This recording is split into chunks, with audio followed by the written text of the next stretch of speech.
大家好，我係 Hammy，又嚟到今期嘅市場熱話。今日咧都有三個最主要嘅熱話咧，想同大家咧分享翻嘅，就係一個 GTC 嘅一個大會咧，有咩新嘅一個關注點啦。仲有咧就係呢個嚟緊呢個美國咧大型嘅啲 IPO 上市，會唔會咧抽乾晒咧？就係美企嘅一啲美國股市嘅一啲嘅流動性啦。最後嚟講咧，就係想同大家講翻咧，就係一啲央行，尤其是呢個美聯儲嘅一個息率政策嘅。先講個 GTC 大會啦，個主角咧當然就離唔開咧呢個 NVIDIA 啦。NVIDIA 咧嚟緊咧就會咧推出一個 Viva 嘅 CPU 啦。呢方面嚟講咧，就最主要咧嚟緊都會可能喺個 CPU 市場裏面咧，就係加大翻個投放。呢方面嚟講咧，嚟緊咧都會成為咧呢個 Intel 啊同埋 AMD 等等嘅一啲競爭對手㗎。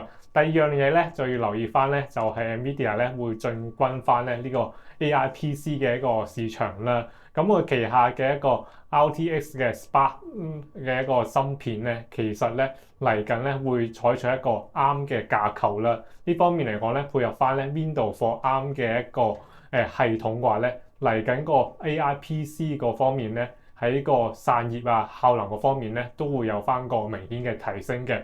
同一啲一向嚟講一啲 PC 嘅廠商，例如就係 Dell 啊、HP 啊同埋 Lenovo 等等嘅企業咧合作，所以咧呢方面嚟講咧，又可能咧嚟緊又會成為咧Apple 咧旗下 MacBook 嘅一個競爭對手啦。所以咧我哋喺個板塊嗰方面關注咧，除咗一眾嘅啲 AI 供應鏈嘅一啲企業之外咧，嚟緊可能關注翻啲 AI PC 等等嘅一啲相關嘅企業嘅，尤其是喺個組裝啊，甚至乎就係一啲散熱嗰方面啊等等嘅一啲牽涉嘅產業鏈咧，嚟緊咧都可能咧可以咧重點關注翻嘅。第二樣嘢個方面啦，就係見到嚟緊就會係 SpaceX 上市啦。據呢個路透社傳出咧，就係嚟緊可能喺下個禮拜五咧，SpaceX 就會上市。咁個集資嗰個股價咧，就會係大概咧135蚊。嗰個集資嘅規模咧，就係750億嘅美元嘅。呢方面嚟講咧，嚟緊個上市個市值咧，可能達到咧1.75萬億啦。一喺個市場追捧之下咧，隨時咧大概升1成半左右咧，就會去到咧2萬億嘅規模㗎。市場就會擔心翻嚟緊，除咗 SpaceX 之外，Anthropic 啊、OpenAI 都會上市啦。呢方面嚟講，會唔會抽乾翻咧下半年嘅一個美股嘅一個市場嘅流動性咧？呢方面嚟講咧，預期咧就唔使太過擔心嘅。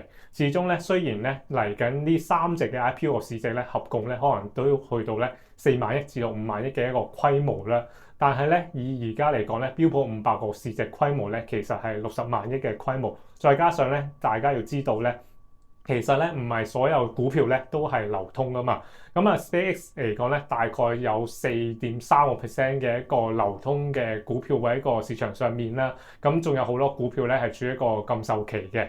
再加上 OpenAI 啊，甚至乎 Anthropic 咧，其實預期個流通市值咧都會更加少。所以呢方面嚟講咧，對於整體嚟講，美股嘅一個流通性嘅話，同埋個市場嘅資金嚟講咧，個影響咧都十分之細嘅。呢方面嚟講咧，就唔使太過擔憂嘅。最後嚟講咧，就當然要講翻個央行個方面啦。